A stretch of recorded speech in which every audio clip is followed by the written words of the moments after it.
Hi, Emily. How are you? Hi, Pete. How are you? Good morning. Good evening. Good. It's good evening for me, and it's good morning for you, isn't it, over in California? Yes, that's right. This is our international Sunday Meta Horizons meetup. And yeah, it's exciting to be here chatting with you again. Yeah, absolutely. And it's a good opportunity to catch up and find out what's been happening since the last time we met. I guess last time we met was potentially around a year ago, I think, maybe early this year. I can't remember. But I think one of the key things that I was keen to talk to you about, you've been involved in an AI conference, which there's certainly some overlap in terms of projects I've been working on. So I'd be keen to hear about that.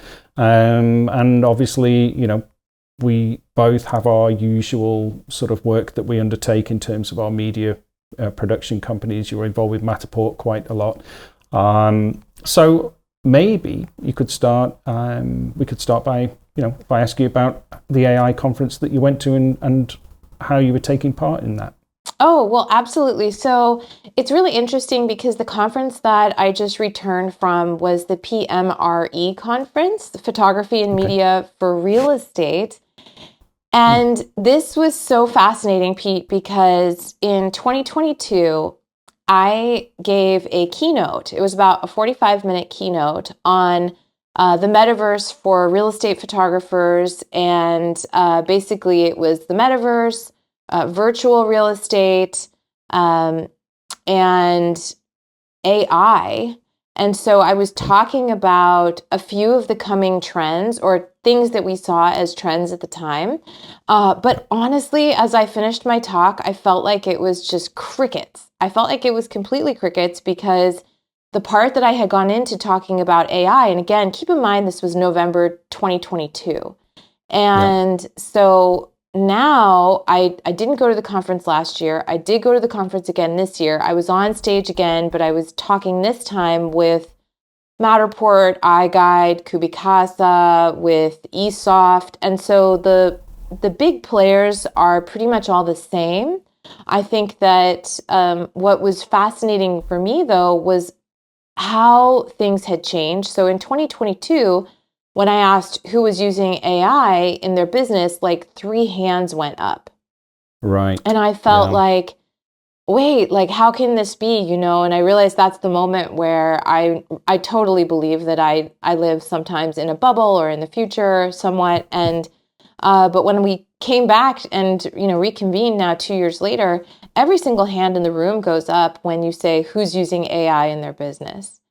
So that's really the big takeaway for me, was that it wasn't as if AI was the only topic at the conference, but it became the through line for almost every discussion as both something that needed to be better understood, better harnessed. There's still a lot of skepticism about how to use it. And then also, people are having success. So it was a real validation for me to understand where we were at in the marketplace. And then, especially from a services provider perspective or a media agency perspective, and we are on the cutting edge and we are making media every single day. We have very fast turnarounds for our media.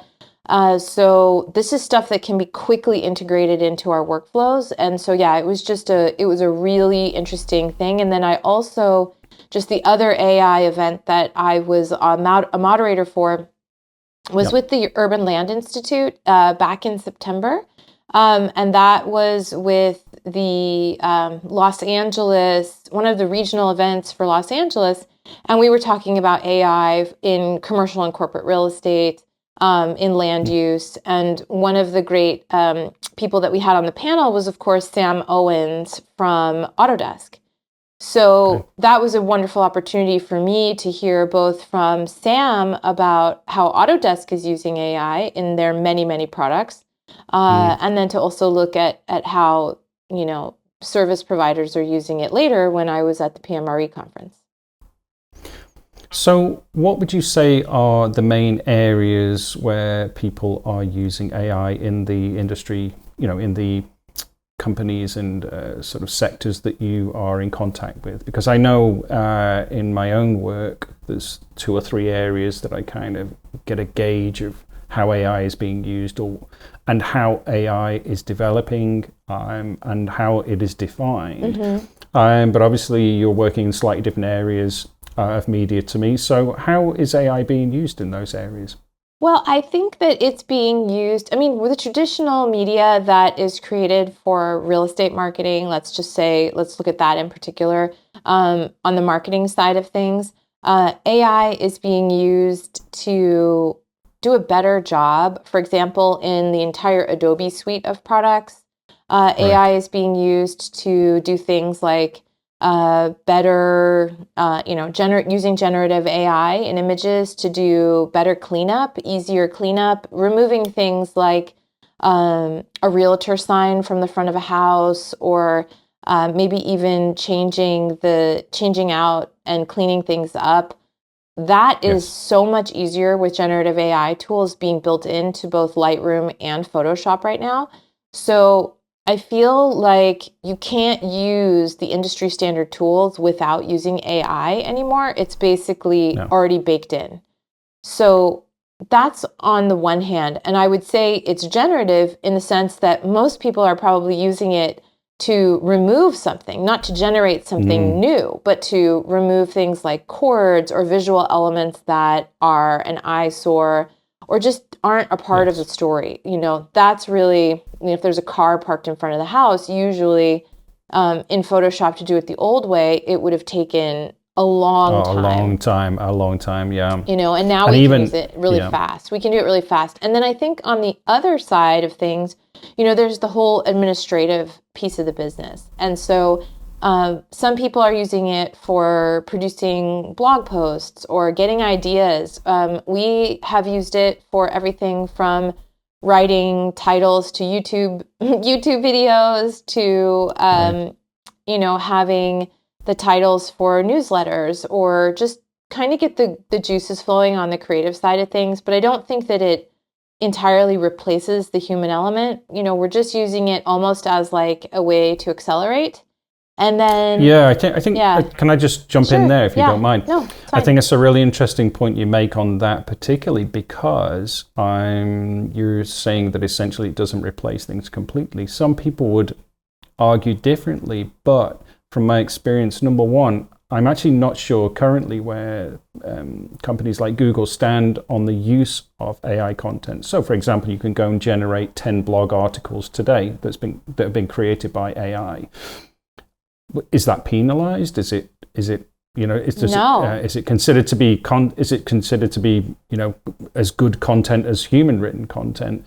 But secondly, in my experience at the moment, I can still detect when something has been written by AI. There's normally some intervention, which is what you were saying, required. So it's really good for structure. It's really good for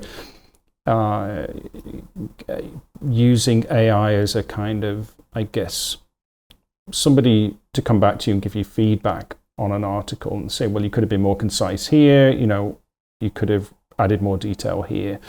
But I think that's where you're going with that. So people don't seem to be arguing the point that it should replace, blog writers and article writers. Is that the case? Yeah, I think we are all a little bit worried that the internet will be flooded with a lot of content that's low value. In fact, I was talking to my husband yesterday saying, I searched for something on Google and I wondered if maybe Google had just generated an article just for me. I think we're not far from that potential where the content may be curated using AI. And, how do you go in and verify? So actually, we can come back to it. But Pete, one of the big things that I have been pursuing this year and in my spare time, one of the biggest topics for me, and I'm even, now that I'm on Blue Sky, which is another topic as well, but I attended a conference, and this was maybe even more important than the other conferences that I attended, but I did go to the conference at Stanford for data integrity and authenticity. So that was a conference between the Human-Centered Artificial Intelligence Lab and the Starling Lab, which is for data provenance and basically data integrity specifically in journalism is really their top industry or their top area of expertise. But I started going down the rabbit hole on things like blockchain, on C2PA protocols, on new standards, and also content credentialing, which brings us back to Adobe. Adobe, yeah. yes. So this is the new area that I've really been dipping my toe into, and I'm not an expert by any stretch, but I hope to be an advocate for and an evangelist for trust in media. So that's where this is all led, because I've spent the last 2 years, being exposed to so much AI that really the next logical place, I think, for me to land and to try to put my efforts is more on the trust side. Absolutely, yeah. And I think, as you imply by what you're saying, there's going to be more and more requirement for that, because there's going to be such a flood of AI-generated content.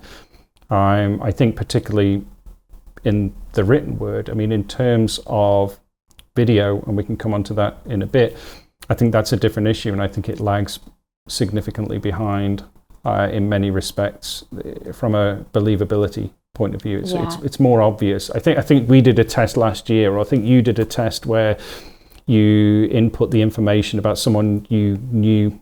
I think you put the information about sort of your husband's sort of academic and career history into AI, and it was 95% accurate, very eloquently written, but there were some minor things that were incorrect that maybe only yourself or that he would know, having been to things like the institution where he was educated, etc. And there's just really minor sort of things that, because it's so well written, it's believable. Exactly. And this is the fundamental problem with AI in terms of the written word, is it's really good at presenting a great argument or a really well written article that has some minor or major in some cases problems, but because it's written with authority and sounds authoritative, it's not as easily identified as maybe human error. Yeah, I have this great phrase that I picked up along the journey the last couple of years, and I love it. I think it's so true. It's confidently wrong. And so that's exactly what you're talking about, is sort of this authentic voice lends an air of, accuracy, but it is actually completely wrong. And it's not entirely wrong. Like you said, I think, my bio, my husband's bio, all of it was like, and we have unique names. We don't have names for which there are 50 of us in the world, or 500, which I think it would make it even harder, almost impossible to have something like a test like that run. But, for us, it was like, no, I never went to grad school in New York. And that's just patently false. So, it is. But it may really be tricky. of a whole list of things that were so, really detailed and accurate and true. Having that one error is, it's not the end of the world in that case, but it kind of is to you because you didn't do that, but to other people looking through that, and then you multiply that by, the internet, and you've got a bigger problem if there's slight inaccuracies in everything. And then, of course, that comes on to the fact that a lot of, industrial companies and manufacturing companies are looking to AI. And if we're dealing with AI that always has small inaccuracies, well, what if you're dealing with automotive? What if you're dealing with kind of aircraft industry? These things, and this is where the trust issues must be resolved. In the arts, it can be a little more. You're dealing with more sort of legal issues where you could argue that AI has adapted a style from an artist, and those legal issues are going on, at the moment. It's huge. It's huge. I can't wait to talk about. I want to talk about the Jaguar campaign, because I have some comments specifically to that ad and what I've seen since that ad came out that relates exactly to AI generated video, and I'd love to chat with you about that. So But we can put a pin in that till later. But yes, it's a brave new world, in fact. So one of the things that you had asked, or what I think one of the questions that you're posing in all of this is, how are companies using AI? And then, of course, what are the differences between the types of media? So video versus photos versus AI applications in your business. And like I just wanted to put one more point out there, which was that the creative industries, right, are the ones that have been grappling, I think, the hardest, because in a business environment, a new tool that's a productivity or an efficiency tool is going to be heralded as the next best thing, right? Because that's exactly what companies are trying to do. They want to use less labor. They want to have things streamlined. For them, having a virtual assistant or being able to speed things up is really incredible. So you have these two opposing forces. And I don't know if they're always opposing, because I know that the creative industries can also harness the power of AI. But I think that the use cases are so obvious on the business side. Yes. But I think that on the creative side, it's where we get into copyright issues. It's where we get into challenges. And one of my favorite researchers and thought leaders in the space is Dr. Louis Rosenberg. He's a professor at Stanford. And he talks about now as being this time when AI content hasn't fully sort of merged with all the content online. And so, we still have sort of this virgin territory of media. But quickly, the AI-generated content may surpass the quote unquote original content. And then you have this doom loop of querying, where what you're querying or what you're prompting is based off of data that's already been tainted with AI. So I think that's really a fascinating look at all of this. And but again, he's also using AI in incredible ways, by basically real time predictions of everything from elections to sports matches. It's fascinating. Do you think, veering off slightly here, do you think we will ever reach the singularity? Do you think AI is truly intelligence, or do you think it is just really advanced computing in the sense that it's more and more realistic and it's just emulation? Do you think computers will ever become self-aware? For example, like Ray Kurzweil, Ray Kurzweil? Yes, I do. And I know he was saying by 2029 at the earliest, potentially, computers will be self-aware. They are talking as if they're self-aware, I guess, at this point. So it's easy for us to believe that they're self-aware. Again, because of this sort of confidence and in the way that they are mimicking natural language. So yes. And I think that it will be, again, hard to discern who and how would one judge that we have reached a singularity. And I think this is a really interesting question for me, because even if computers are self-aware, or a neural network, or have what have you, does that really change things? Does that change things? Is it a sentient being? I would argue that it's not a sentient being. It's not human. It's not alive. If consciousness by itself is life, then perhaps you could argue, yes, it is. It has its own identity. I mean, if corporations can be entities, then why can't a large language model be an entity as well? And therefore, does it have rights? So I think it has to do. The issue, I think it's how do humans assign rights, and I would say we'll have to see about that. But I think it would be also have these language models surpassed the intelligence of some humans? Certainly, absolutely, they already have. I mean, you have students who can't write an article as well as ChatGPT. So again, I think it depends on the tasks. But at the same time, can a computer see better than a human? I mean, they've said that the human eyes are something like 570 megapixel equivalent, and there's no camera on Earth that has a megapixel equivalent, and there's certainly no computer on Earth that has the megapixel equivalent. But I think can the computer search that image for clues and for references, and can that computer examine the photograph in a way that the human can't? Absolutely, because the computer has the entire wealth of all of the data that was ever made available to it, right there for the taking, and I think that is something that when you compare what we're doing as humans, and we say do we have the same abilities? No, we don't have the same abilities, but that's again the human computer interaction, this parlance between humans and machines has always been as a way to offload our human compute into a machine, and I think that's still what we're doing at this point. Yeah. If the computer turns around and says, please don't turn me off because, I'm alive, it poses a moral dilemma type of thing. Yeah. Or it may pose a moral dilemma at some point.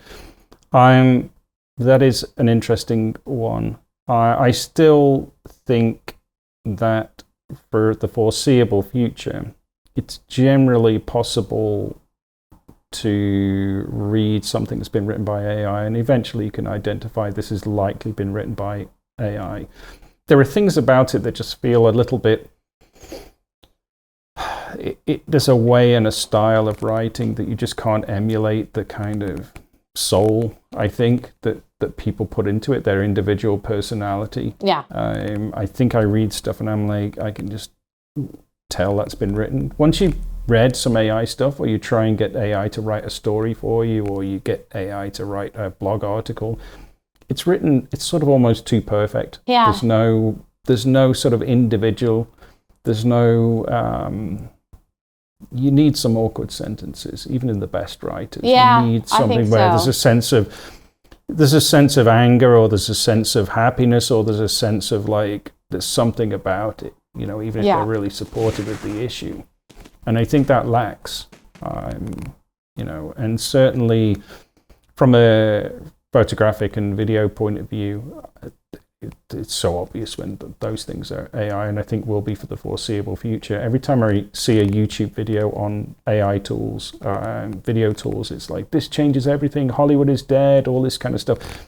Then I go and buy a subscription for a month just to try it out, and I realize how far away we are from that. I've tried all these, I'm not going to name names, but I've tried most of the main ones just to see, okay, what can I really do with these things? And it's like, okay, if you give me unlimited access and infinite amounts of prompts, and some of it will be my prompting won't be up to scratch, but the reality is there was a music video made for a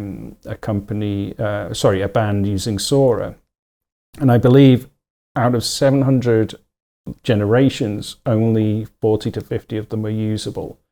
That's quite a low hit rate, and so if you keep throwing prompts at something for long enough, then you'll get what you want. But that's not really AI, that's kind of like gambling, right?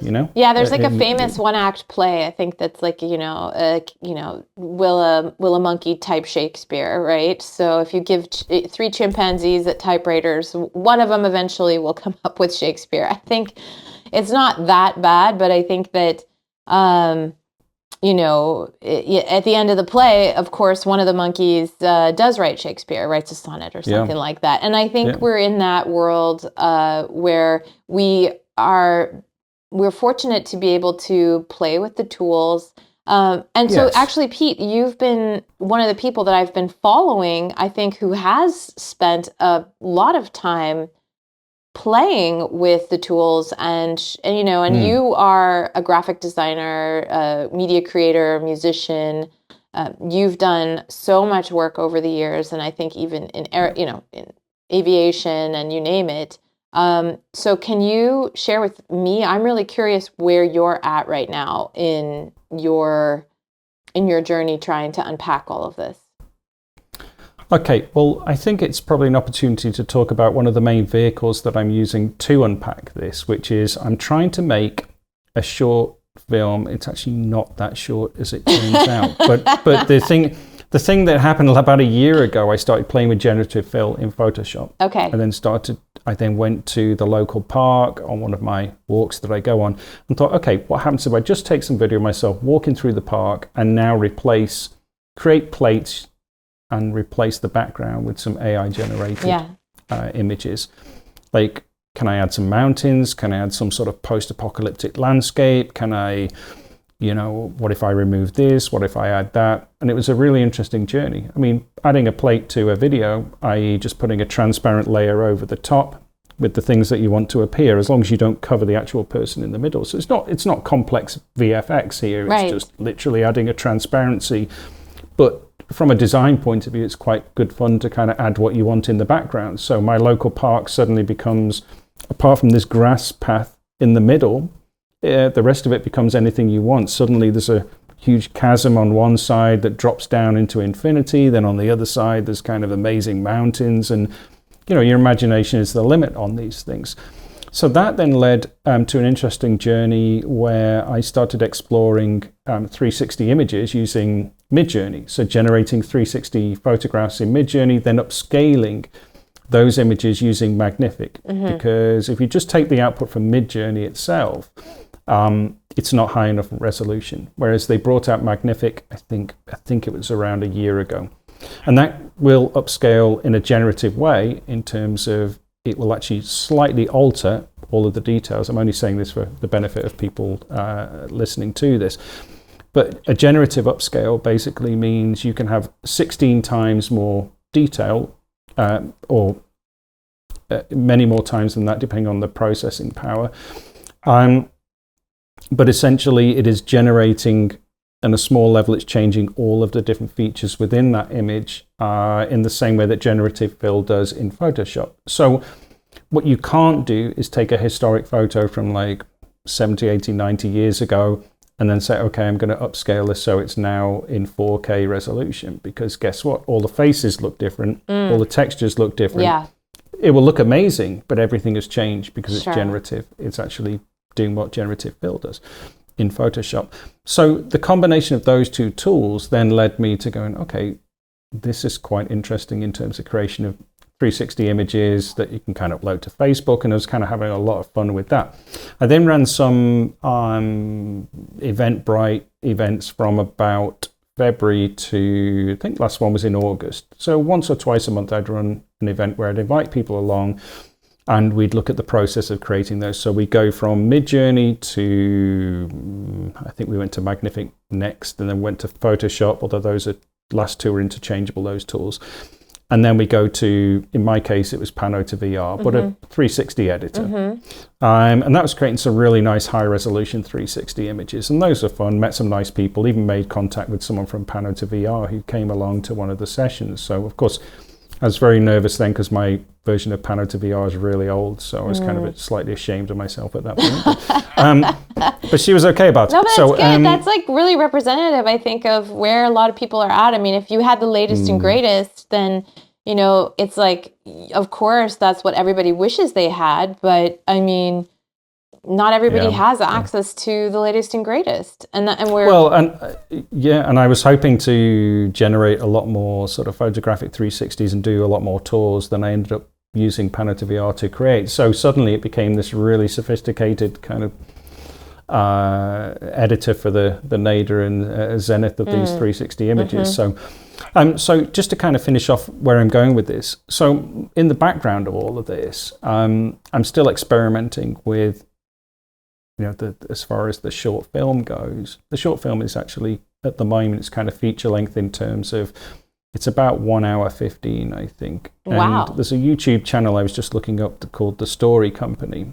And the one thing that this guy says, because he provides a lot of YouTube videos on how to make short films on a budget of, 0 or a very small amount, which is essentially what I'm doing. I'm using this as my own kind of tutorial and improving my skills and kind of dealing, using AI in a kind of fun and interesting way. Also, I've never written a story, or I haven't written one since I was about 16 when I was at high school, and I had to write stories for to get my grades.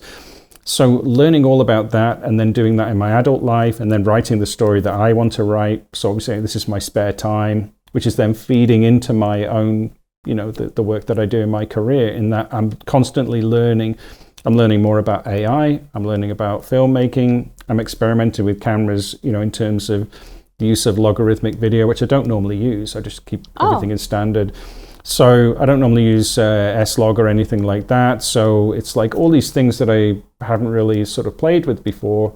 I'm now trying them out, and they sort of feed in. Even recently on a commercial job I was doing, I used AI to create a sort of plate, which meant that this video could be zoomed out to what was the equivalent of 8K.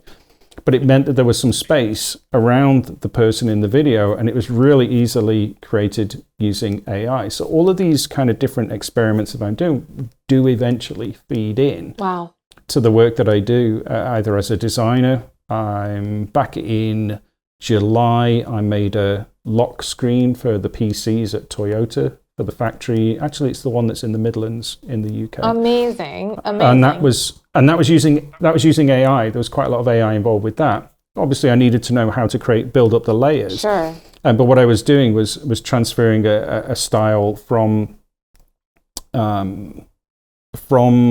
nature and kind of adapting that, so it kind of wrapped this natural, like trees and grass and all this kind of stuff around the shape of an engine, because they were kind of manufacturing the engines. Wow. And that went out to 2 or 3 of the factories here, and it was really well received. And that helped me. AI helped me with that in terms of making something that was impressive and was within the budget, but also needed a ton of design skills. Sure. But I kind of really got, a third or halfway there, using combination of Midjourney and Magnific. Amazing. Applying principles from like 6 months before. Right. So, and was that like when you say that's a lock screen, is that something like, how long does that play? Is that a static image, or was it a video? It was a static image, and it was for the actually I did it in June for their Environment Awareness Month in July. Sorry, I should have given you the context for that. Cool. So it was kind of people arrived for Environmental Awareness Month, switched on the computer, and then this lock screen came up, and it had gone out to everyone with a kind of PC. That's awesome. I feel like that's always in the TV shows about spies. It's always like the lock screen is the death scene. Oh no, we're locked. But in your case, the lock screen is what they're they paid you to create, which is amazing. Yeah, absolutely. So when they log in, they would have seen this item. So cool. Yeah, as I say, it helped me get to that point. To finish off that aspect of the conversation that we're talking about. So I'm currently at the point where last year on the film that I'm trying to write, I've never created a film before, so I really don't know how this is going to go. I say to all my friends, if this goes well, I'll show you, you're going to hear about it, blah, blah, blah. If I record like the first act and it goes badly, or the first chapter of this film, it goes badly, you will never hear about it again. So if I never mention it again, it hasn't gone well. However, Emily, I spent last winter at a writer's group. Every Sunday, I wrote the outline of what happens in it. This year, I'm actually working on the storyboarding, and I've used AI to help me translate the sketches that I've got into using Firefly, then input those into Firefly and describe what I want. And it sort of, in some cases, can give me quite a nice image, which kind of advances the sketches that I've got for the short film.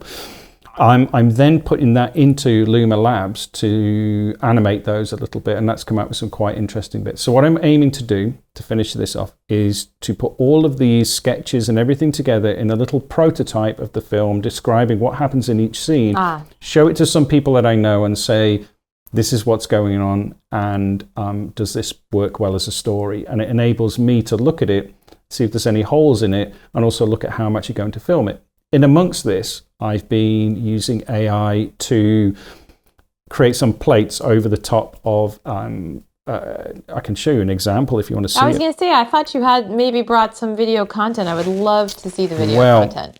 Just briefly, I'm aware I don't want to take up too much of the conversation here. Let me just find it. I'm gonna move some stuff around, reposition my camera here also. Yeah, just got to go and find. The film's called Paloma, by the way. Oh, nice. Right, so there's DV sample videos. So bear in mind with the sample videos, these are prototypes, just trying mixing AI with the environment. I look quite scruffy in these films because I'm just literally on my daily walk. So I really do look scruffy because I've been either walking through mud or whatever. That's all good. That's all good. But let me just share the screen. Share screen. Right, so... This is amazing, by the way. Can we just talk about how good Horizon Workrooms has gotten? I mean... They've certainly upgraded it for sure. My goodness. Yeah. Yeah. It's really pleasant, actually. It's surprisingly relaxing. And I feel like the funny thing about it is my team and I keep talking about, oh, wouldn't it be nice if we had an office to work together and we could do this, that, and the other. And I'm like, God, why are we not just using this as our office? And even you're on this is on a PC that you're working. Yes, it is. Yeah. You know, and so the fact that potentially I could even be on my Mac and you could be on a PC and everything would be still seamless is kind of mind-boggling. It's really great. Well, the software for sharing your screen is available for Mac and for Mac OS and Windows, so that is possible. And again, I think we've talked about this before. You know, you can't emphasize enough that you forget in the end that the avatars are slightly cartoon-esque. They're less so now. They used to be a little bit more before they upgraded. Right. But you do eventually forget about that. Like I'm sort of seeing you as a person in this room because you're obviously reacting to me, looking at the screen over there, and you do start to kind of get that extra depth and feel from this kind of meeting if you were in the same physical space. It's not quite the same, but it's the next step. It's a believable step where you do start to interact with someone and you tend to forget about the cartoon nature of it. I think you're right. Absolutely.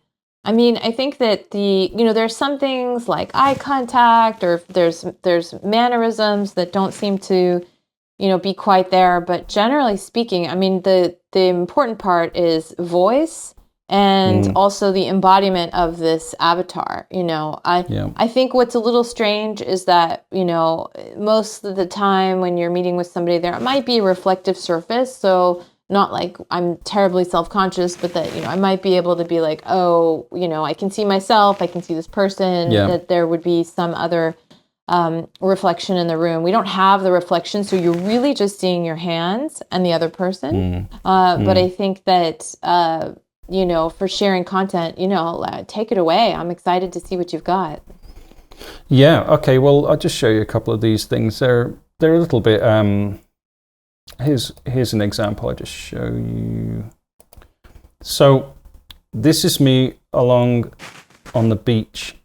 And what I did was I used AI to create, these are actually 360 images that I've shrunk down. So I'm trying to create this post-apocalyptic world just to explain. It's set 300 years in the future. It's not particularly sci-fi, but it's more futurism and a kind of bleaker side of futurism. So what I was doing here, maybe before I show you this, I'll just show you, you'll see why I'm showing you a different one actually. This is an effects test where I'm walking along the beach, just simply on the beach. Right. That's about 40 minutes drive from me. So what I started doing was I bought some VFX to layer over the top. So first of all, I added, so this is generated using AI. It's not particularly well, kind of, you can't really see there, but I need to improve. I just quickly cut this out, tried to blend it in just to see what I'm trying to achieve at the moment is, can I actually create a short film that looks vaguely believable using these plates? So but the light, look at that. Look at the little explosion. Pete, are you kidding? It looks so good. And again, it's almost like the early YouTube days where we realized that the fidelity of the video had very little to do with whether or not people would watch it. And, lower fidelity content is absolutely permissible and totally accepted by most viewers. Yeah, and I think one of the things that I was learning early on, I mean, these were just VFX things that I was adding just to see, can I make any of this work? I don't think there'll be explosions in the final thing. You just set up a camera, 2D camera on the beach, and then just decided to be the subject and to walk. Did you think about your placement in sort of rule of thirds as you were, setting up your camera? I was aware that I needed this space here. So as you can see, I mean, I did not spend a long time cutting this out, as you can see, but I just needed to know, like, literally, what does this stuff look like? If I try and blend, this is output from Magnific, and it's reasonably decent resolution. I think the thing is, as you were just saying, when you have the visuals that aren't up to Hollywood standard, but the audio is decent, then people pay attention. Yeah. If you kind of got the inverse of that, or if you've got like both are bad, then you've got a big problem. If your voice, if the recording sounds like you record it in the bathroom, it's kind of the tolerance. You can hear the wind blow. Yeah, the tolerance for bad audio is actually, I think, lower than the tolerance for bad video, we've learned. But this is amazing. There is a company, I want to see all your demos or what you've been creating. Yeah, I mean, are you kidding? So it's a slight advancement on that. So it's just little bits of movement. If I had the final thing, I'd probably put some smoke here. I'd generate a flicker there using After Effects. You can see there's bits of dust here. You're putting it together in Magnific, or you're putting it together. No, this is like a PSD over the top of, like, it's the same video of me walking along the beach, about 40 minutes drive, and then put this in the background. What I did here, that's not quite right. I actually did rotoscoping, because I've never rotoscoped anything before. I've never had any need to with the stuff that I've done. So again, learning how to rotoscope. This was just recorded on my phone. So learning, can I just take my phone somewhere and record a short film? Because bearing in mind, you start off, offloading kind of cameras in places, and people start asking questions. If you've got your phone on a tripod in the middle of the beach, no one's going to question what you're doing. You know what I mean? And it's all legit. It's super legit. Like we have actually, in our business, we've stopped taking tripods oftentimes out into public, because we don't want to deal with any kind of harassment we got permission and blah, blah, blah, but the iPhone and the phone is sort of the go anywhere device. And I remember I was just laughing the other day. I was watching a video of The Weeknd perform in Brazil, because The Weeknd just had this video release on Apple Vision Pro. It's amazing. It's 180. It's immersive. It's incredible. But I was like sort of, going backwards and looking at his concert and remembering from I think that this was the late 80s, early 90s. And Bon Jovi came to Portland and gave everyone video cameras, right? So in one of their videos, they gave everyone video cameras to have the fans record. And it was like, this incredible sort of DIY video, and to see things from the fans' perspective. And now, I can't imagine the cost of what that was back in the day, to give, 20,000 screaming fans cameras. And now we've all got these incredible movie quality cameras in our pockets, and no one says a word, right? So no. Anyway, but you're putting it together. I'm assuming you're using Premiere Pro. I see a lot of Adobe Premiere products. Pro. Yeah. So So there's a lot. There's just one final one here. It's me, but this is not acting, by the way. I was just recording, and I was just drinking some water at this amazing location that's near here. It's like this bunker. I don't know if it's. I'm not sure why they built this, but it's down, obviously, the river. I was just literally spending like 10 minutes trying to blend. Can I blend these? Does it look half decent? Yes. Okay. If I spent more time on this, I could probably make this work. But all I was doing was just quick tests. Yeah, but I mean, it looks like you're waiting for somebody, waiting for the bus. I mean, you could put almost any backdrop behind you, right? So you've turned yourself into a visual effects artist. To a small degree, yeah. I mean, the thing is, they're just blending. So the blend is very badly done there, but I am like literally just ballpark. Okay, if I spent some time on this. Is it possible? Otherwise, I'm writing this story, I'm doing all this stuff, and then in the end, you come to do it, and you go, oh, I actually can't do what I'm trying to achieve here. Well, so the trickier bit is other close-up shots, because it's on one level it's easy to kind of blend this stuff. Sure. I mean, it's really, as I say, it's very roughly done. But if that's the rough, then okay, well, I can improve upon that. Yeah, but this is, again, you with all of your many years of expertise in what you want it to look like. And so I think, but can a 12-year-old in, with their parents' computer and a good internet connection, are they able to create this? It's like, that's the question is, well, my son and his friends who spend as much time of their waking lives in Fortnite as possible, until we say you can't anymore. Where will the next generation take it? And so I think you've got a really interesting moment where people like yourselves, it's like, it reminds me of when I first got email and I was a freshman in college, right? So here I am, 18 years old, I get my first email account.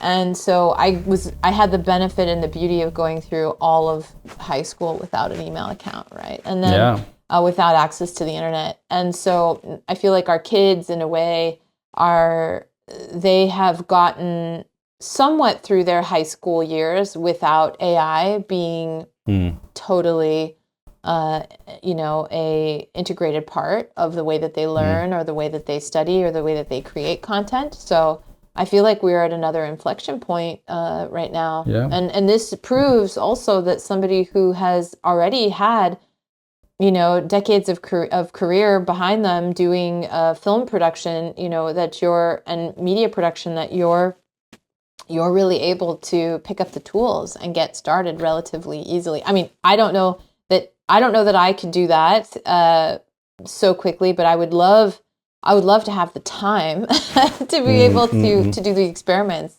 I think I do have some time to do that, but these things do tend to feed back in the end. Sure. So where someone might get training or they might get the influence from people around them in a workplace, I don't have that with working on my own. So any spare time, I'm normally trying to do photography, this kind of stuff. So the whole film idea was born out of experiments with AI. What can I do with this? Oh, actually, I'm really into film. I'm really into, obviously design and all this kind of stuff. So the missing element really has been, how can I write a compelling story? And that remains to be seen whether I've actually done that.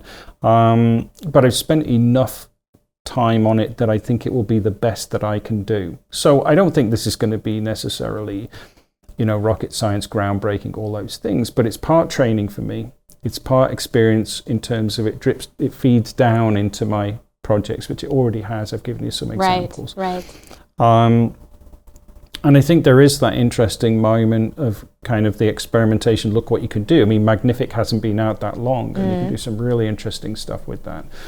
So, as you say, like for people who are, in high school now, AI is about to help and hinder them probably in equal measure, and will become the next for real controversial topic that is sort of helpful as well. Like the internet brought a load of problems at the same time as it brought, some real advantages to people. So as you said, I mean, I didn't go through high school with email. There was barely computers, that we had access to. There was some, but again, that the help and the hinder, wasn't there. Yeah, I think that it's so true. So, what I'm noticing, and I think that it's really interesting that you, shared some of the video content that you're making, and I know that you had made an early music video also, and so you're one of.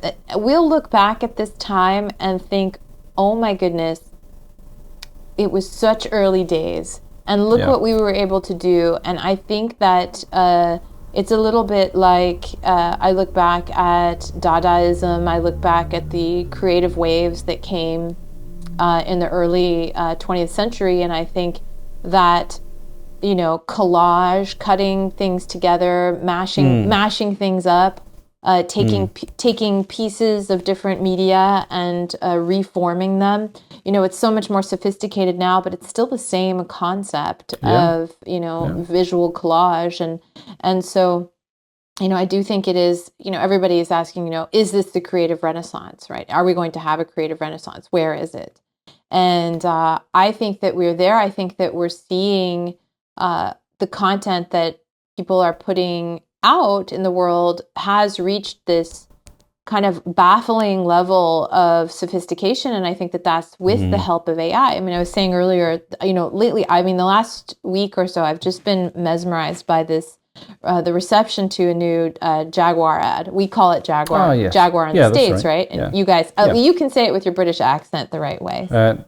Either way, I mean, obviously, but it's we would say Jaguar here. Exactly. But Jaguar, I've heard Jaguar many times. Yeah. In America, yeah. So, so Jaguar is the absolute, punching bag right now in the media, and there are long time. I put a post about this on LinkedIn, and there's a friend of mine whose uncle has owned a Jaguar car for over 30 years. Like, he's owned many Jaguars, and he's upset. He's livid about this.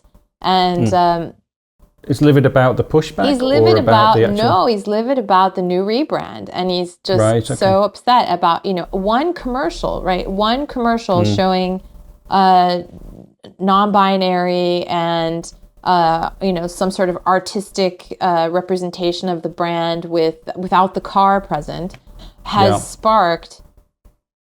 I mean, I watched probably 25 memes and videos, like AI-generated videos where people put prompts in and they made little spots about Jaguar. Yeah. So, all making fun of it, all horrendously, homophobic and horrendously insensitive. And, right now we're in a particularly difficult time, of course, in the world because there is so much insensitivity and bullying in general, but that has trickled down into the reaction to what is crazy to me, like a 30-second spot for a car commercial, which has always been made since the history of the beginning of time. Advertising and marketing has been, has tried to get your attention. Well, they succeeded at getting your attention. It just upset people because it made them feel like the brand was shifting away from its original demographic or who the demographic they believe it should be targeting. So but the part to me that was so fascinating was that in the time span of a couple days, the ability for everyday netizens to create their version of basically like a roast for Jaguar has just been unprecedented. And so that's the other thing is that, like you were saying, it's like, obviously it's like the good and the bad with AI. I think in this case, sure, some of it is funny, some of it is people being clever, but it's just this like sophisticated trolling that I also think is happening. And so that's one of the things that I'm still trying to come to terms with, which is, there's nothing stopping somebody from logging into Midjourney or, into any of these other models and to produce stuff that is quite damaging. And I think I'd push back on that, and I think you're right in that there are people can do that, but it is on the mainstream platforms. I think there are checks and balances to prevent that. But then there are a lot of rogue AI systems and platforms that are coming up that don't allow that. And so when I'm in a group on Facebook, and people are always asking, where did you create that? Why is there so many, why is there so much censorship all over, like Adobe and all over these different things? Well, there's the reason. That's the reason why is the censorship. I don't think you could do some of that. I don't think you'd get away with it on Runway. I'm not sure. I don't want to name names, but there are several main players that I don't think you would be able to do that. But there's a lot of people running AI sort of video content creators on their own machines or just literally scraping the internet. I need to sort of be more clued up on that. But there's some that are not censored, and these are the ones that are the risk as far as you're talking about. Well, I mean, again, like the risks are I don't know that we have a way to measure them, but I think that it's just something to be aware of. And if you follow these kinds of trending hashtags, if you will, it is something to be sort of mindful of, especially as a person who watches frontier technology and sees how it influences culture. And I think it goes back to the sort of that human machine communication that we had been talking about in the beginning, right? So yeah, I'm fascinated by it. I would love to have another chat with you when we can dive into some of the, I'd love to talk to you about the Adobe content credentials. I'd love to talk to you about some of the blockchain stuff and all of the ways that we can kind of, improve our trust in media. Yeah. In the age of AI. And so, let me know, it would be really fun to jump back on this with you sooner rather than later. And I think it's funny. It's like, you're in a Quest 3, I'm in a Quest 2.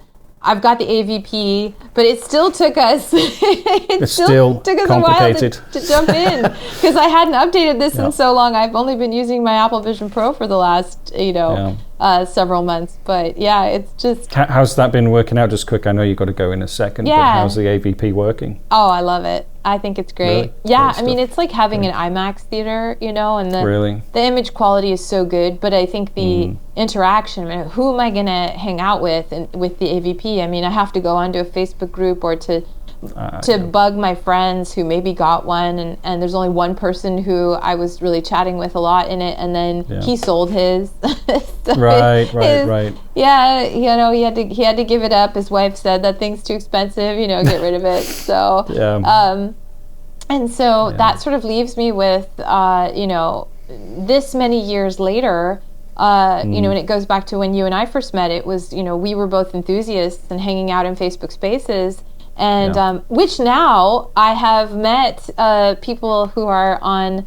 Alicia Berry, who's on the Niantic team now, and she worked on Facebook Spaces. So, in fact, when I was at Augmented World Expo this year, that was one of the things we really bonded about, was just how much I missed that, social interaction. And I feel like that is great in the Meta platform. I feel like it will absolutely get there for me in Vision Pro, but we have the problem today, which is that it's just, it's a price point that most people can't justify for their work. And so, it is a very incredible device. And there are going to be some amazing things that come out on it. And I think you should also look at, and we can chat about this another time, but what Matt Meisniks is doing at Deja Vu, where he's creating, fully synthetic 360 scenes, cinematic reality is, I think, his latest term for it. So you got to check out his Medium post that came out last week on that. But the envelope will continue to be pushed, and so I'm really excited about it. And I hope that Hopscotch, I really hope we can bring our clients along for it. I mean, that's been the biggest problem, is that the chasm between where I've wanted to go with my media and where my clients and where the platforms for sharing their media have sort of languished. Not that my clients are languishing, but just that there's really less ability for them to want to push it forward, because what they have serves them very well at the moment. Yes. And so really, I think it's for Hopscotch in 2025, and for myself, I'm in the middle of what I would consider to be like a pretty big pivot to try to move towards the media that I know is going to be coming in 2025 and beyond. Because the other stuff, while it is, it's great and there's an industry there, I built the business 10 years ago on being able to sort of predict and see where the market would go. And so I think that's where I'm pointed in that direction now. Yeah. Okay, well, let's maybe, as you say, let's try and meet maybe sort of early, 2025, maybe late January, early February. Yeah, let's meet after when I get back from the Aurea Awards. So I'm going to be so my big next conference is going to be the 7th Aurea Award.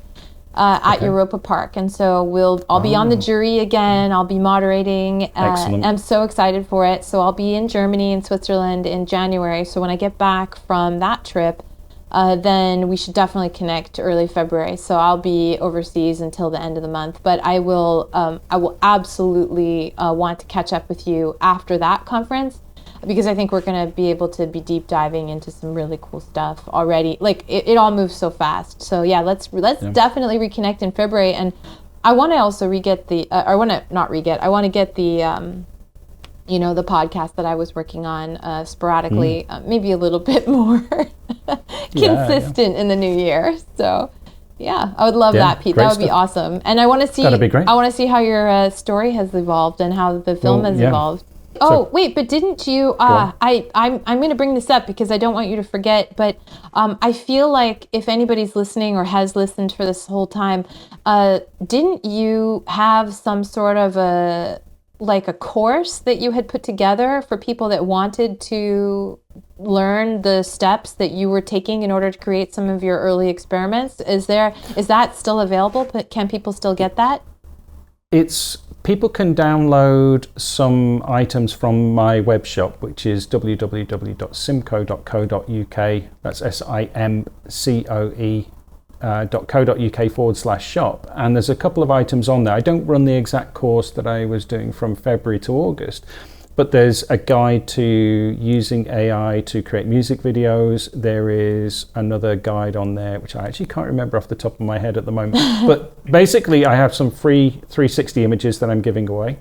And there's a couple of guides that are free as well. And there is a paid document, actually, you can download that explains it.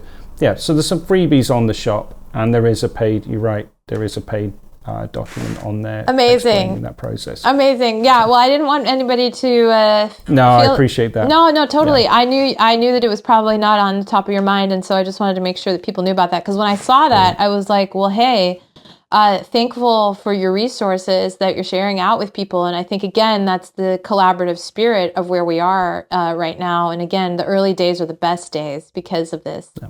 And so, thanks, Pete. This has been awesome. And I really look forward to our next chat. Thank you. Me too. All right, take care. Bye. Bye-bye.